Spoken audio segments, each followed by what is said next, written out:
Greetings all. This video is, well, it's not going to be a video in any normal sense in which I've given videos. It basically is going to be a lecture that I'd given some months ago at Doxamoot, which was not published with the other lectures from Doxamoot, which were all published by the Almond Soul podcast.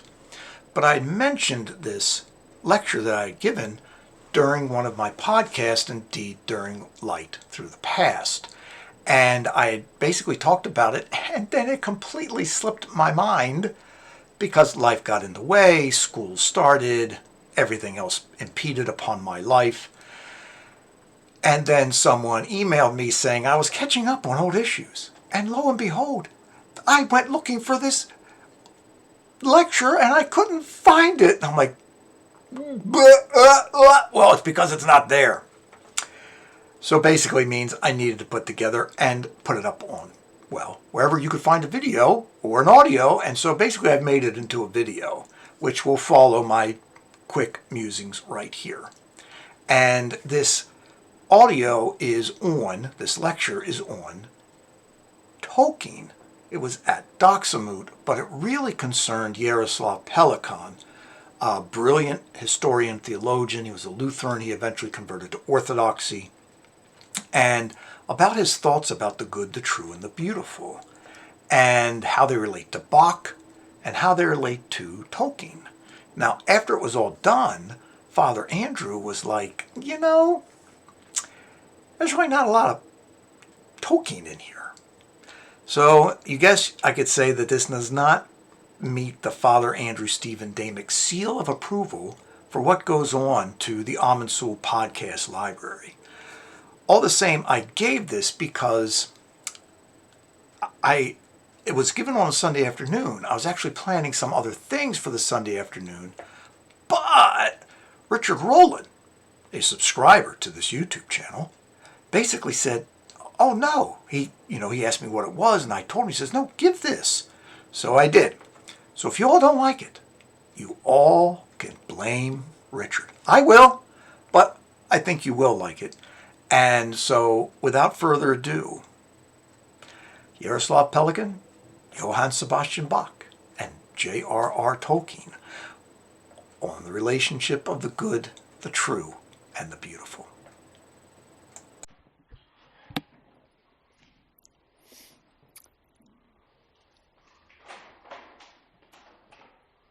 If Christ is risen, He's risen indeed. I said, if Christ is risen. I was answering. If Christ is risen, nothing else matters. If Christ is not risen, nothing else matters. These were among the last reported words of Jaroslav Pelikan. Now, I don't know how many of you know who Professor Pelikan was. He was born in 26, part of the Slovak diocese, or the Slovak Lutheran Church, which has since become the Slovak diocese within the Missouri Synod Lutheran Church, whose bishop is resident in this state. Indeed, he is resident in Allentown. In fact, he is my wife's minister, whom I have had at my house. He brings growlers of wonderful beer as he tried to entice me to buy the schoolhouse that they were trying to sell to our Orthodox school. Fortunately, he was not persuasive. But Jaroslav Pelikan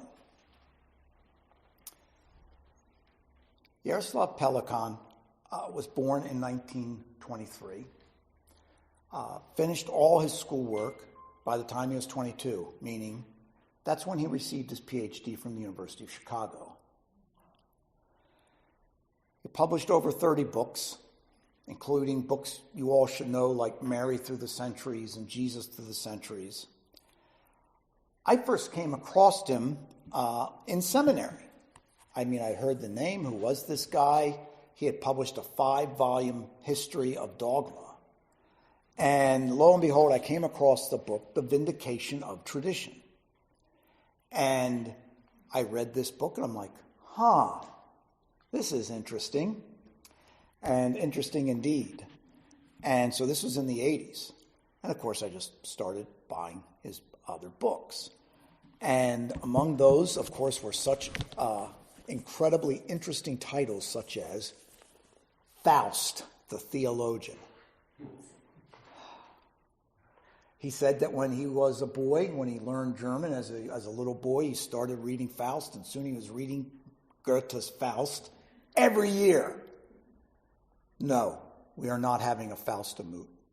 And nor a Goethe-moot either, which would be worse, I think. Anyway, but if you don't know who Faust is, of course, this legendary character who we actually know existed. There was an astronomer named Faust in the early 16th century. Luther mentions him twice, right? And then comes the Faust book in 1570, and then Marlowe's Faust in the 1580s. So Faust the Theologian. And then another book I came upon was Bach Among the Theologians.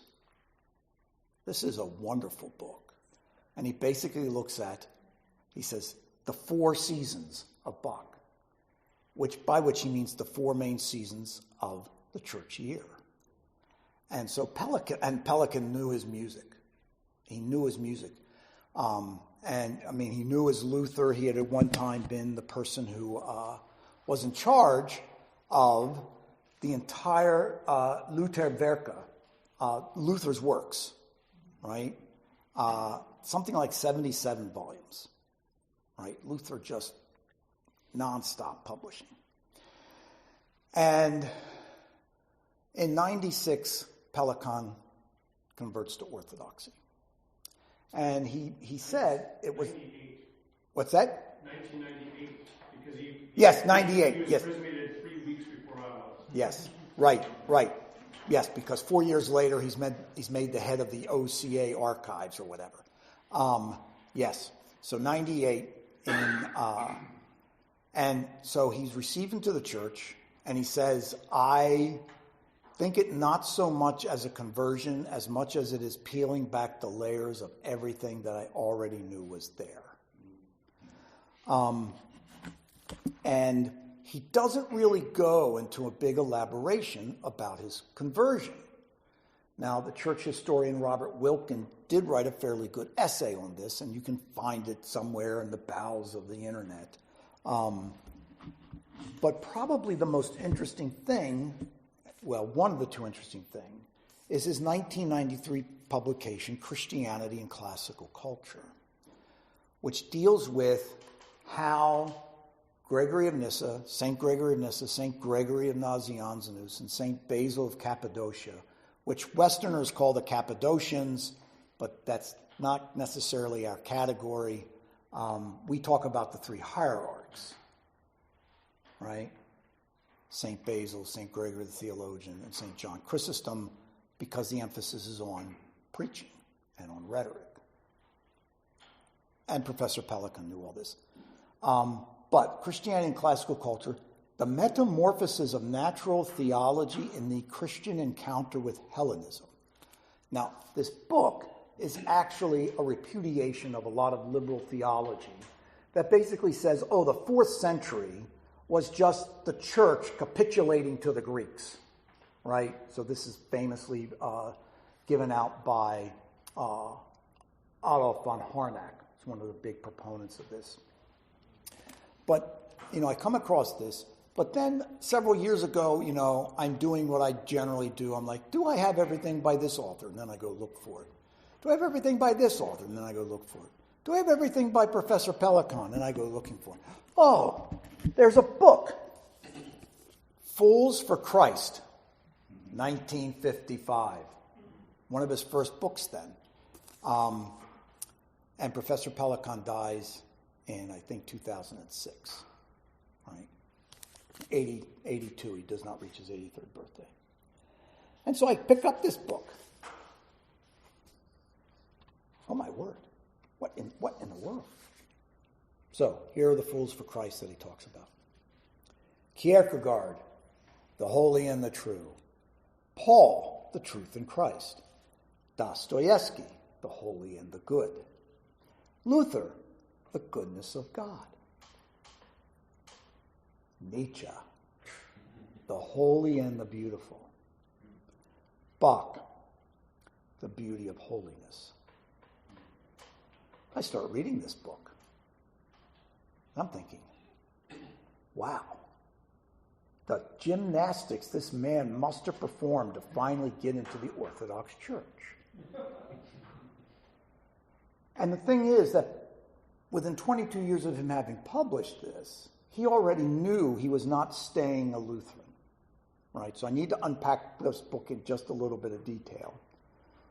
And then move on, because this is a Tolkien conference, not a Pelikan conference, about some of this. But I say by 1977. So I'm just going to portray someone right now. The only reason Emily came was so she could have, pub trivia with Dr. Ty.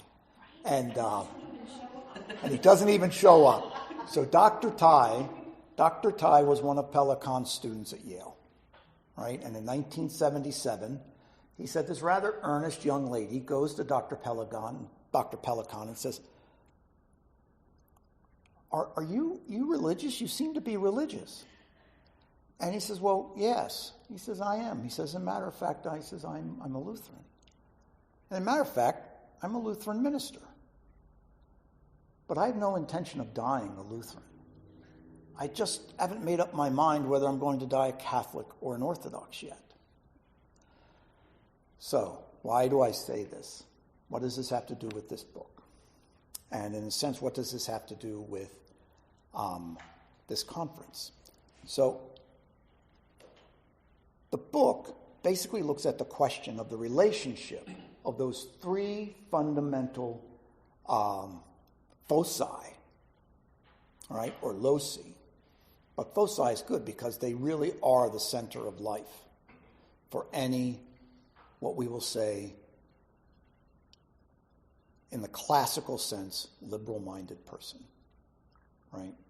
Liberal-minded in the sense in which it was used in 19th century England, not 20th and 21st century America. Liberal-minded person, a person interested in the life of the mind and those things that are necessary for a free mind so that we are not the thralls of anyone, right? This is the purpose of the liberal arts. They are the skills needed for the free individual, right? Liberal arts. And what are the pursuits of the liberal arts? The liberal arts themselves are disciplines, all right? Grammar, logic, rhetoric, math, geometry, music, astronomy. Those are the 7 liberal arts. Those are the things that set us free. I'm sorry, Laura, you probably had been sick of this being at University of Dallas. It's probably put on your makeup mirror every morning, the 7 liberal arts, right? Well, they should be, right? I have them on my shaving mirror. That's why I don't want to shave anymore. Anyway, but why do we take up these arts? For basic reasons. So we can pursue the great 3 things: the beautiful, the true, and the good.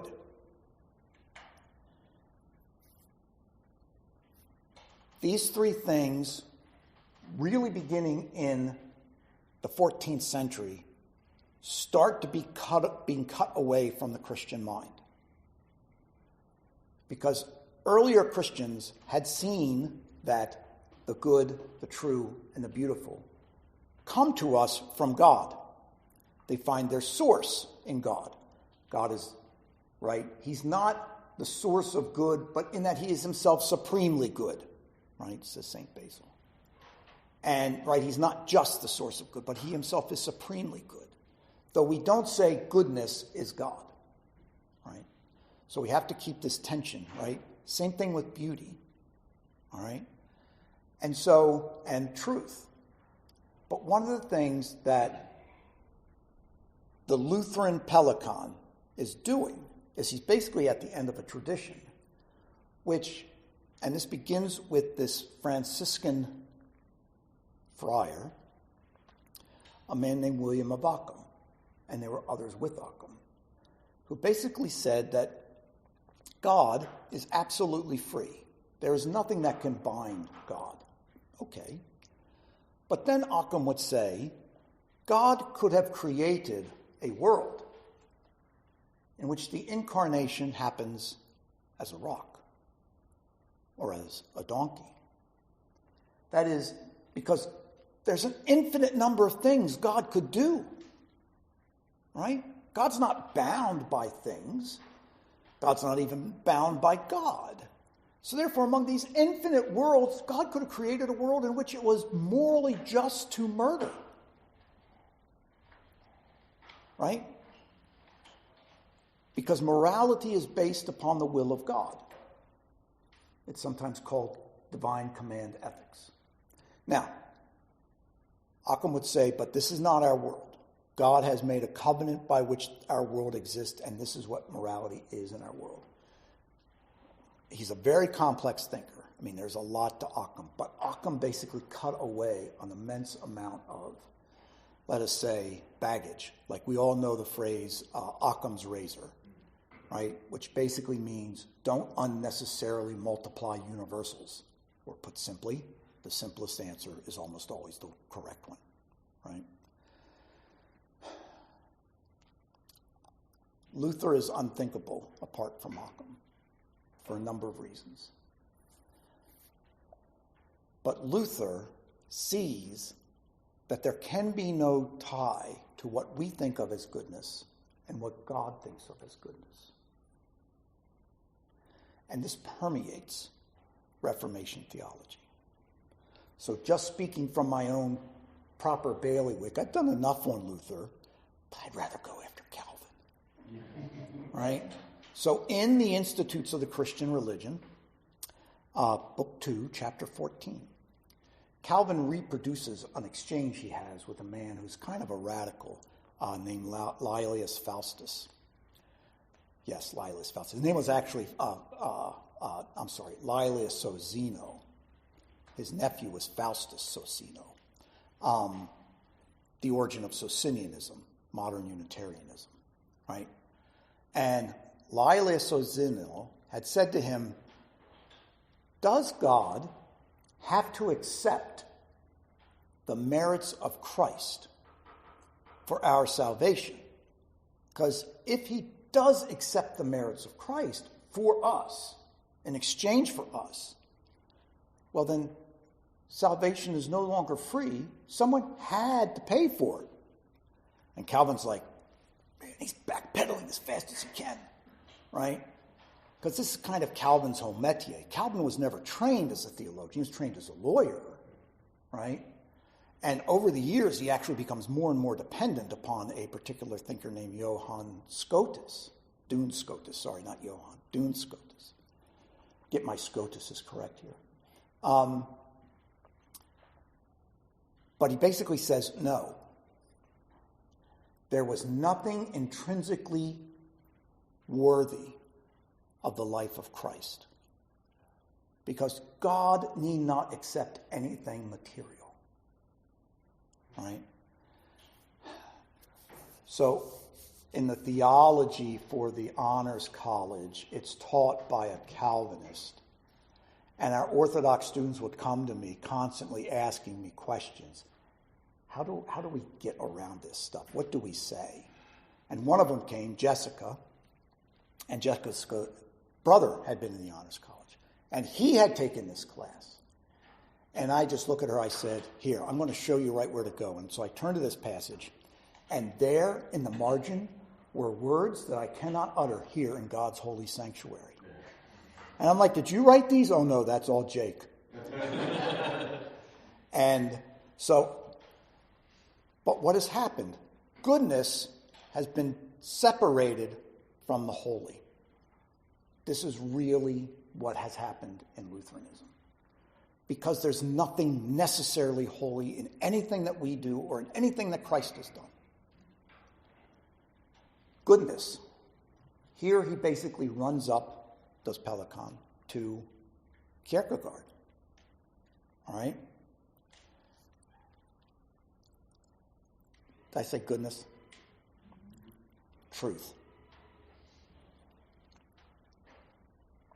Kierkegaard is reacting against system, Hegel, and Hegel's reinterpretation of religion and this system that Hegel creates. And for Kierkegaard, of course, Kierkegaard basically says, no, the truth is not a set of propositions. Truth is an encounter with God, right? And if you want a really good introduction to Kierkegaard, just read his little book, Fear and Trembling, which is a long, extended sermon about Abraham's sacrifice of Isaac, right? And one of the questions that Kierkegaard asks is, should Abraham have talked about his dilemma? And the answer given is no, because this would have compromised his individual confrontation of this confrontation with God, right? So holiness and the true are not a set of propositions. This doesn't mean that there's not things in which we have faith, says Kierkegaard. But faith does not precede the confrontation, right? We don't reason ourselves into faith. Now, I will say there's a lot about Kierkegaard I like, because we all admit there are things we will never understand, but we accept. And most of us realize that a lot of times the truth of something we see because something has shocked our system into seeing it. All right? I mean, I still remember the intellectual things that triggered my mind, right? I'm doing a dissertation on a Reformation bishop. What is he doing? What is he doing in his apologetics? I don't get it. And then I heard a paper by Father Patrick Henry Reardon. And one of the respondents was a man named Bill Abraham. Bill has since gone to his reward, constantly on the edge of becoming Orthodox.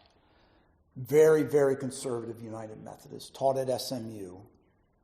And he said one day in his response to Father Reardon's paper, which was entitled, Father, Glorify Thy Name, that Father is the proper name of God. That's how the creed begins. I believe in one God, the Father, right? The Father is the source of the divinity of the Son and Spirit. So this is, and Father Reardon elaborates this. He goes through lots of different people on this. And so Bill Abraham's responding. And what does Abraham say? He says that he's reading some feminist theology. And he says it's just this most bizarre stuff. It's like reading the ancient Gnostics. He doesn't know what he's reading. So he goes to, of course, one of his colleagues. It's SMU. There are doubtless many feminist theologians there. And sure enough, he finds one. And he asks her, what's going on here? Oh, she's creating a whole new midrash. She's creating a whole new way to think about creation and how to interpret reality. And Abraham said the light went off in my head. And he says, the more I started thinking about it, the more I realized every single reform movement and every single heresy is actually a reevaluation of what is canon. How do we measure truth? And then the light went on in my head. Oh, this is exactly what my dude is doing. He's trying to restructure theology and how to think about theology. But ultimately, this is exactly what the Reformation was doing. I'll give you the basic and best illustration. Well, to me, anyway. Luther, he's at Leipzig. He's not supposed to be debating. He's under the ban. So his second, this German Yahoo named Andreas von Bodenstein-Karlstadt, he's debating this Catholic theologian named Johann Eck. And Eck is brilliant. If you want to read some really great 16th century Catholic theology, go learn your Latin and read Eck, because almost none of it's translated. Eck is brilliant. And Eck doesn't want to debate Karlstadt. he wants to pull Luther in. Now, Luther is, he's one of Karlstadt's seconds. There's another guy named Melanchthon. And they're basically, what they have is they have all these massive tomes, because this is what books printed in the 16th century. You just don't print a volume of Jerome's works. No, you print Jerome's works in one volume. They can be like 40 pounds. And so they had all of these works by the fathers and the medievals. They're all in a cart that's being pulled by an ox and being driven by Karlstadt. And as they get into Leipzig, the wheel comes off the cart. Karlstadt's thrown out of the cart. The books come falling on top of him, right? He's not himself, and he was never going to be the best day of his life. He wasn't going to do it. But Luther is supposed to be there looking up passages, right? So Luther is kind of like the modern CommBox equivalent of Google, right? You don't know the answer, you go Google it so you can go back and tell that guy what for over there on that blog. And so Eck finally suckers Luther in to the debate. Now, there's several things that Luther says, right? At the point when he said councils could err, the Catholic Duke of Saxony, George, just blurts out, "This is the plague." Right? George could understand Latin, and he knew what was going on. But the main thing is this. Eck says to Luther, if your doctrine of justification by faith alone is true, why need we pray for the dead? We are not to pray for the dead, says Luther. This is the first time Luther's ever addressed this question. We are not to pray for the dead. Eck just looks at him and goes, well, what do you do about Maccabees? I reject Maccabees. What has happened? Luther's doctrine of justification by faith alone has become the canon by which we judge what is and is not Christian theology. Right? So this is what has happened. And by the time we get to Kierkegaard then, the things that are moving Orthodox Protestantism are these massive systems of thought. Now, Hegel is almost an atheist. I mean, in fact, if you read H. Tristram Englehart's book, After God, Professor Engelhart, who taught the graduate seminars at Rice on both Hegel and Kant, makes a very good argument that Hegel was an atheist, right? But there are lots of religious followers of Hegel. And this is what Kierkegaard is responding to, right? Now, this eventually leads us to probably the most, on the Protestant side, important 20th century theologian, who is Karl Barth, right? So there's a joke that Father Matthew Baker, of blessed memory, told me one time that that Benedict the 16th is having coffee with another Jesuit, a brilliant Jesuit named Hugo Rahner. He's the brother of the very famous Karl Rahner, who I recommend Hugo no end, Karl no. And so, Benedict and Karl are having coffee. Hugo are having coffee, and Benedict leans over and says, Father Hugo, who do you think is the century's greatest theologian? And Hugo leans back and says, well, my brother Karl. And Benedict drops his cup. Your brother is Karl Barth? And but Barth is like this dominant figure. But Barth ultimately is not very much different than Kierkegaard. All right? That there's a confrontation with Christ, and Barth is considered an existential theologian, right? That it's the Christ event and the confrontation with the Christ event that becomes the content of our faith. Now, Barth was a brilliant man. His commentary on Romans runs volumes, his church dogmatics, and he's almost an industry, right? If you were to go to Princeton Seminary, there are two different guys at Princeton Seminary who just specialize in Barth, and the one does not agree at all with the other about what Barth says, right? So now let us return. So this is Pelikan. So like Pelikan is like separating in 1955 the good and the true from the holy. That is, if there's any relationship of these things to the divine, the good and the true, it is merely, we would say, accidental. All right? But what about the beauty? And this is where he actually then summons Nietzsche, right? He doesn't recognize Nietzsche as a Christian.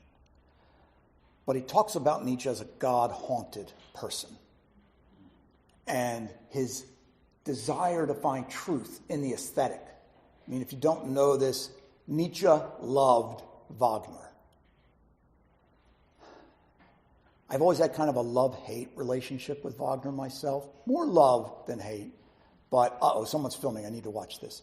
But I mean, I can... Just take a picture. Oh, okay. That's what the NSA told me, too. Anyway, right? I mean, the overture to Tannhauser, I mean, it's just so many great things. But I had a colleague, and he was convinced that Wagner was the origin of Nazism. Just like, the man has enough sins of his own to be, which are many, without being guilty of that. But eventually Nietzsche has an enormous falling out. Now, this is no surprise. The entire history of Nietzsche's life is a falling out with everybody, right? I mean, and eventually, of course, Nietzsche even falls out with himself. He slips into insanity. And I was happy to read, in reading Pelikan on this, that Pelikan actually thinks that his slipping into this insanity, it happens on January 6th, 1889. He's walking down the street. He has just read, like a few weeks before, he's just finished Dostoevsky's Crime and Punishment.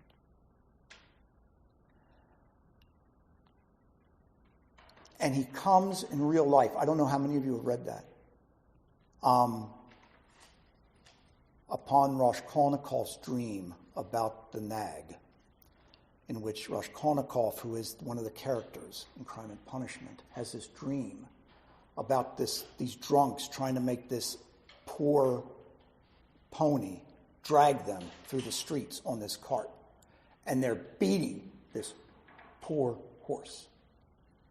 Well, Nietzsche's walking down the street in turn, and a donkey is trying to pull a cart, and it's just exhausted, and it just stops, and it just lays down.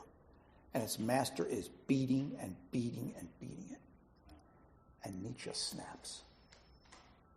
And he throws his arm around the donkey and just breaks down.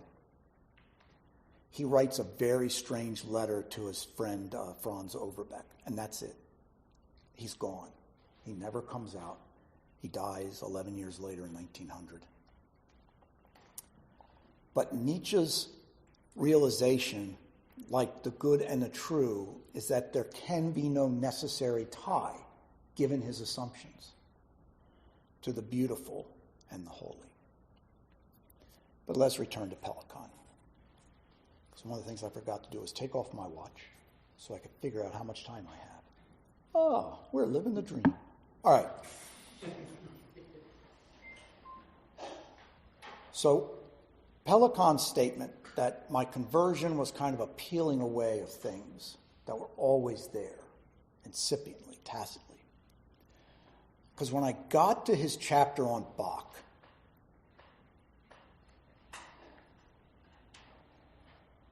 I mean, Bach, as you can see, I'm just left speechless thinking about Bach. This man invented instruments for sounds that he wanted. I mean, his main instrument is the organ, but of course also the harpsichord. He wrote pieces for everything right, that they had. He invented a whole new oboe called the hunter's oboe. I don't know why it's called the hunter's oboe, because no hunter could ever use it, right? But this beautiful sound. If you want to really get an education on Bach, go look up the Netherlands Bach Society and look up all of the videos on the conductors and the singers and the musicians talking about Bach. It's just wonderful. And of course, there are great biographies of Bach as well. And I recommend Pelikan's book on Bach. Bach was a Lutheran. There's no way around it. But Bach writes one of the most fantastic settings to the Mass, the Latin Mass, right? And so Pelikan's thinking about Bach, and this is how he ends his book. And he talks about how in the world does Bach balance, then, the secular and the sacred, which Pelikan is actually not even really sure he wants to use those terms. Is there such a thing as the secular? Right? Now, by the time Bach is writing, people are thinking this. When Bach was hired to be the Kapellmeister at St. Thomas in Leipzig, he was their third choice.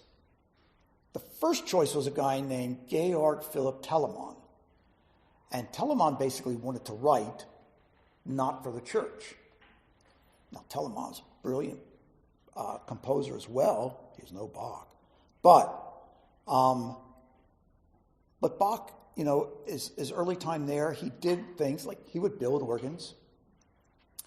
But then he also wrote secular pieces. Something this crowd would like, at least for me. Whoop. He wrote a coffee cantata. It's pretty awesome, by the way. If people have not listened to it, it's hilarious. It's so yes. funny. Yes. Yes, it's about a girl who won't give up coffee.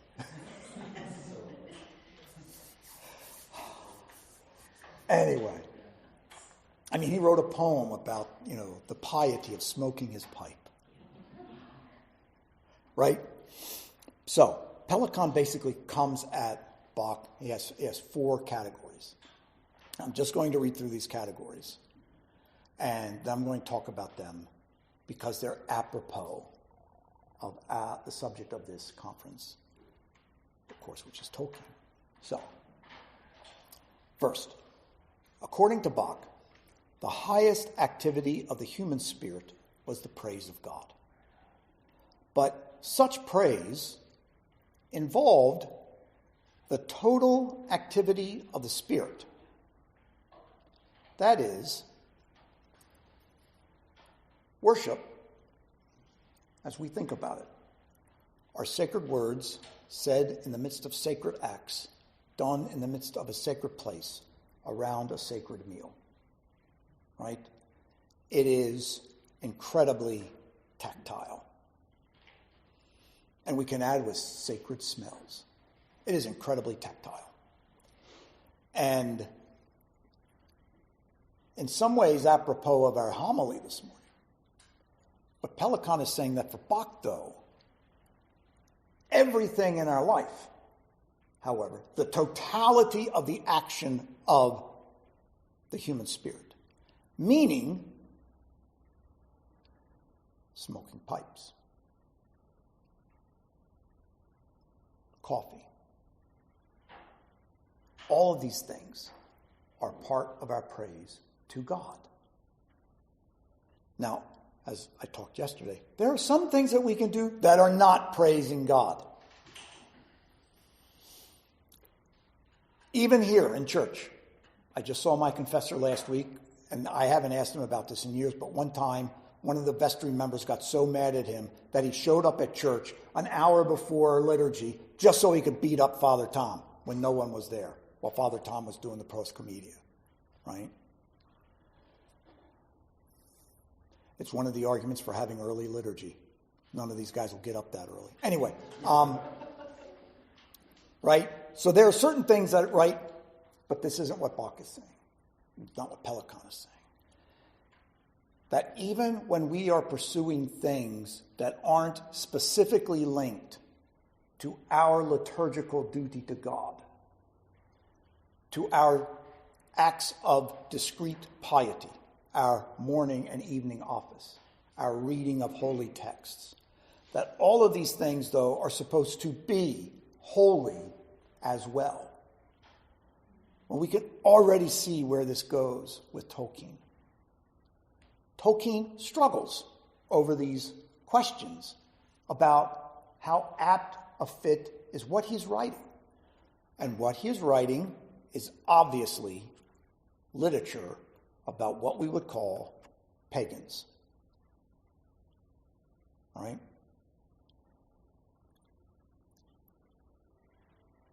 Now, many of them are virtuous.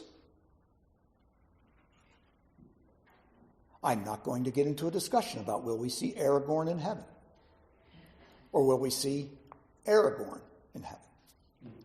I should note, about 70 miles from here is Annunciation Greek Orthodox Church, whose minister is Father Hector, who was feeling a bit uneasy about being Father Hector, even though there is a Saint Hector. He's feeling uneasy about this, and he says to his bishop, well, should I take another name? And his metropolitan bishop, who I happen to like, he's a bit of a hoot, Metropolitan Sava says, well, wait a second. Wasn't Hector a virtuous man? Well, yes. Then you will be Father Hector. And so in Tolkien, all right, the very effort of creating this world, right, just as for Bach, the creation of the secular cantatas, they're not secular for one very simple reason. The earth is the Lord's, and the fullness thereof, the world and those who dwell therein.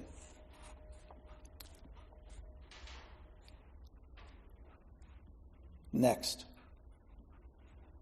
I'm skimming past all my notes for a simple reason. I left my notes on my computer. I have no idea how I did this, but I did. Anyway.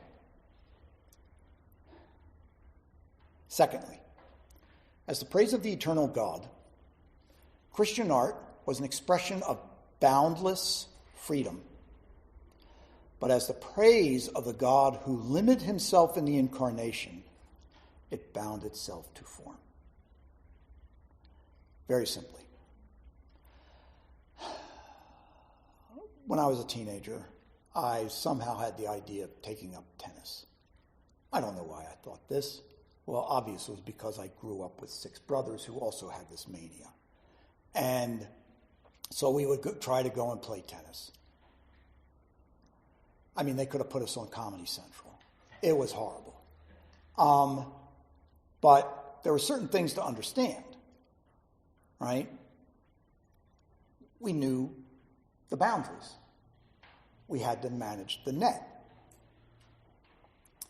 And the question is, well, wouldn't it be so much easier to play tennis without the lines and without the net? Now, it's not really tennis anymore. But the point is that the net and the lines set us free to play the game.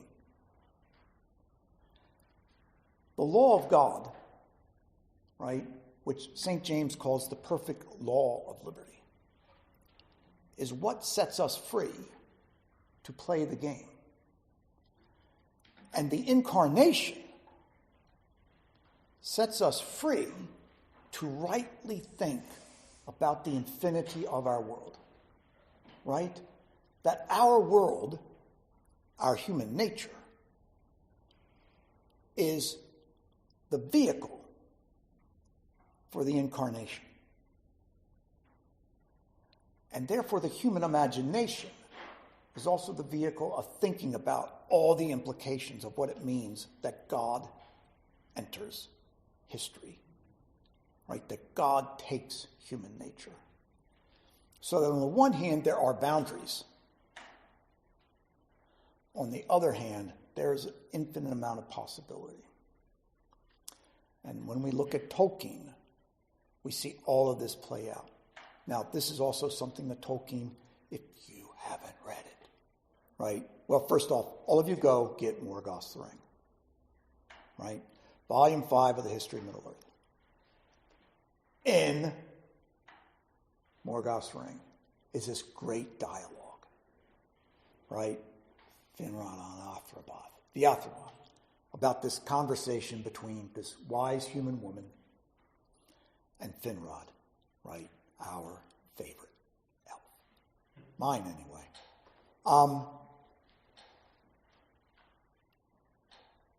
It's basically Anselm's Why God Became a Man, but entertaining. It is so beautifully written, right? About the problem of humans, our fallenness. How in the world, and what is death? And how will Eru ever fix this? What is going to happen, right? And he basically postulates that Eru, who is immortal, must somehow enter into our life to make us immortal like the elves. It's this beautiful piece. It's not short. Well, I won't say it's not short. It's about 40 pages, right? So all of that is part of this, and I think all of it is very much there for Tolkien. So, continuing on. Third, as the medium of a historical faith, Christian art had to be cast in terms of the historical repository of its tradition. Right? If you have icons, even if we want to go, Western art, that somehow is betraying the tradition, it's not Christian art at all. Right? But as an expression of faith in the living God, it had to be relevant and contemporary in its use of this repository. This is probably the one that, in my mind, is the most sticky. And, not betraying anyone, but there was a conversation at the end of the evening last night about Appalachian Orthodox music, which doesn't exist. But this raises a question about, right, American compositions, right? Does this mean we should never listen to anything that Benedict Shaheen writes anymore? Maybe not, but but it's not because he's an American composer, right? Because we basically look at all sorts of composers like Heinrich Goretzky or Arvo Part, right? Or Tallis, right? The modern Tallis, not the 16th century one, though I do like the 16th century Tallis.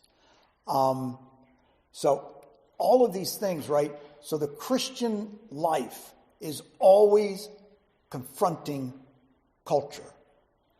All we have to think about is St. Paul at Mars Hill. St. Paul walks in there, eyes wide open. He throws the poets at them, right? He basically confronts them, but he's not changing the content of the message, right? Because the thing that the Greeks balked at, the resurrection of the dead and the final judgment. Why did they balk at that? Because it means that history has a purpose and it has an end. To the Greeks, history had no purpose. It had no end, right? This is when they all were like, what? We'll come back and talk to you about this later, right? So Tolkien is also thinking about this. But this is probably the most intense of the points, and it's one in which I could go on for a long time. Tolkien despises modernity. All right? Tolkien despises it. He despises factory systems, but he despises the whole notion of the modern. All right? And he's not alone in this. Right? This is Chesterton, same thing that I read you last night. Kipling is basically recoiling from a lot of this.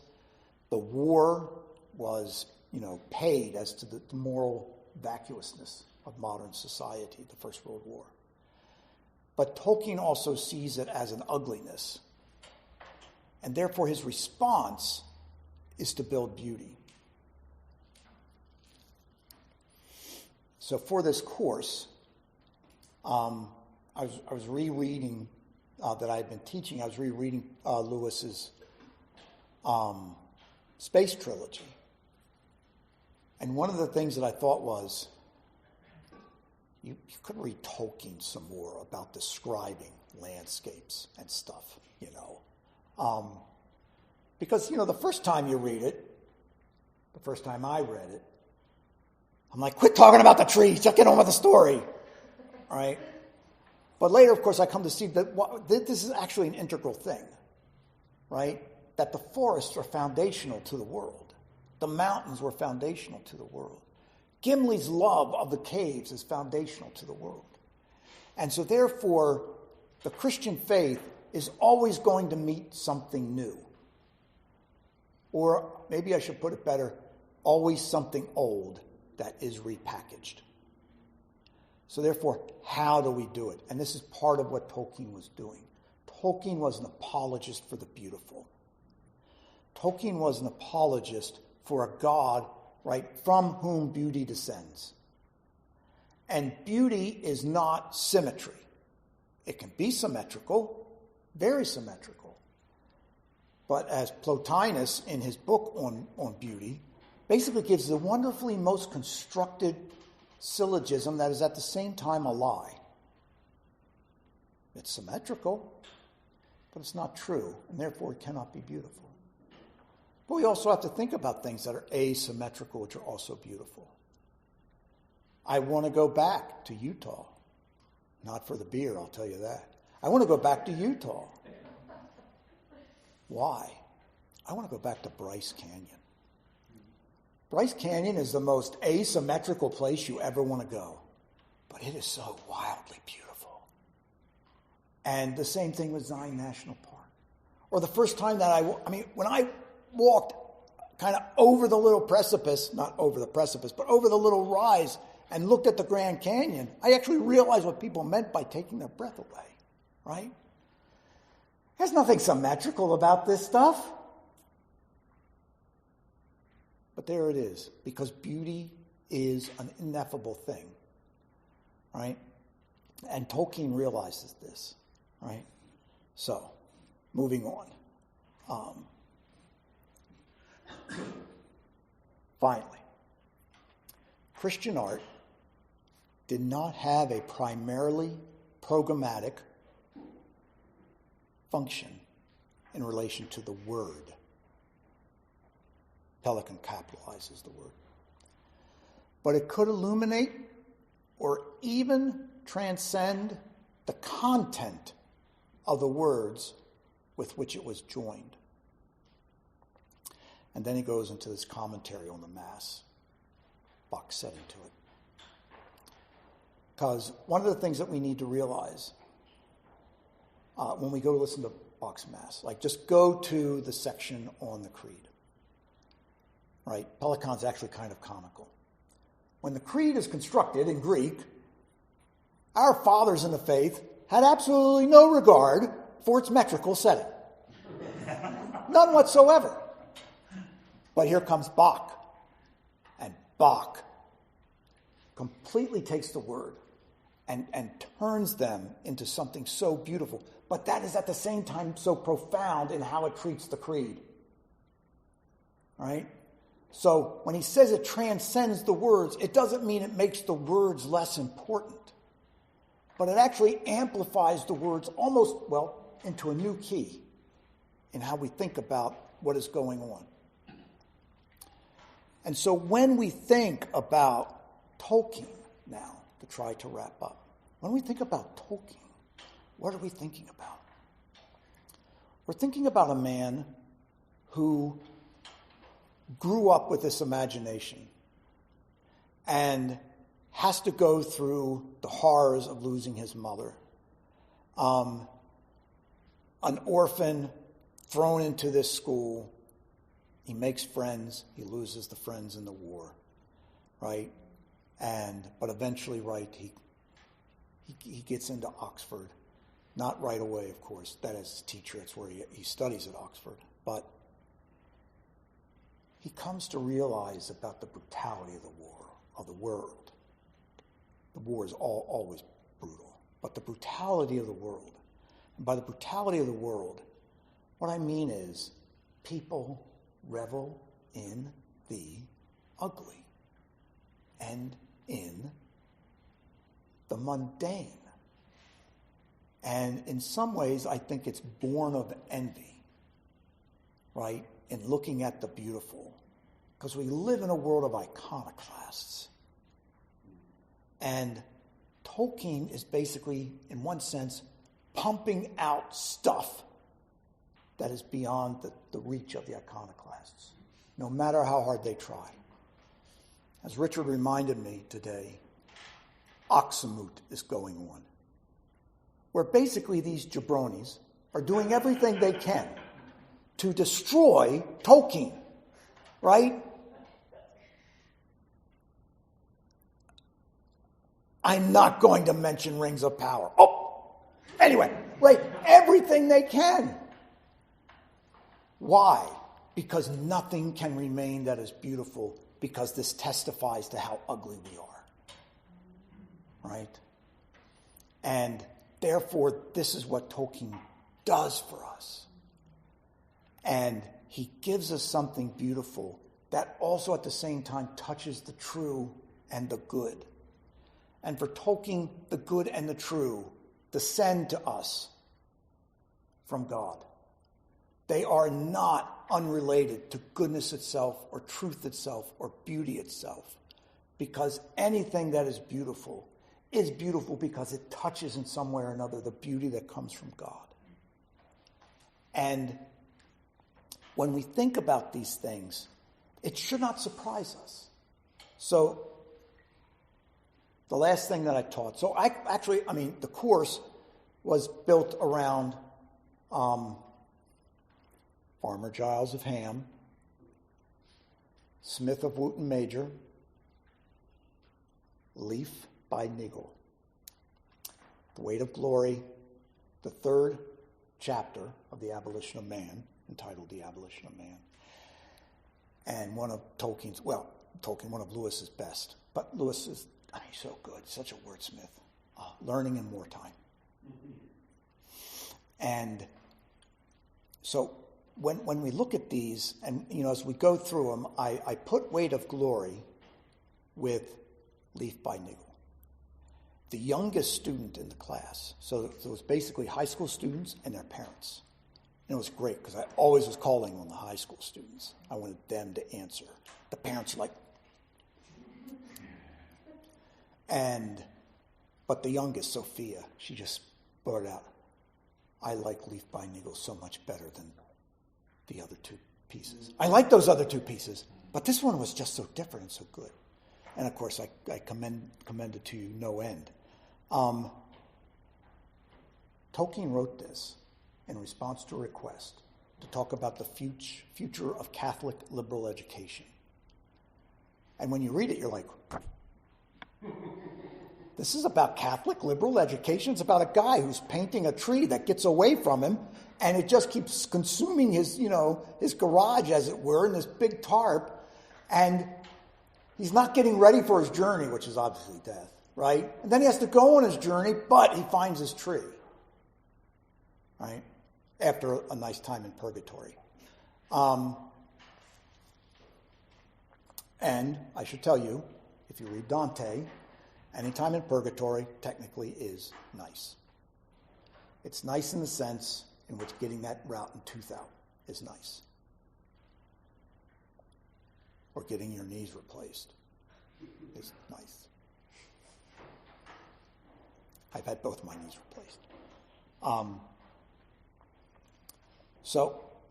But what is it? It's this, which I think is so true. And this actually goes back to something that Father Florowski said about what follows us into heaven, right? And for Father Florowski, it was those loves and those friendships, right? These follow us into heaven. But Tolkien's also saying that any good thing we did as sub-creators in beautifying the world will follow us into heaven, right? In a sense, it's like, when we get to heaven, everything beautiful from Bach will be there, but so much more beautiful, right? It's not going to be performed by just a bunch of Germans. I'm being facetious. There's actually, the Bach Netherlands Society is the most misnamed in the world, thing in the world, because almost all the people are, none of them are German. There are a number who are German, but, the head of it is an American, right? He's a violinist who's actually a Korean American, right? He's the head of the Bach Netherlands Society. Brilliant guy. So, those are my thoughts. And I am happy for any questions.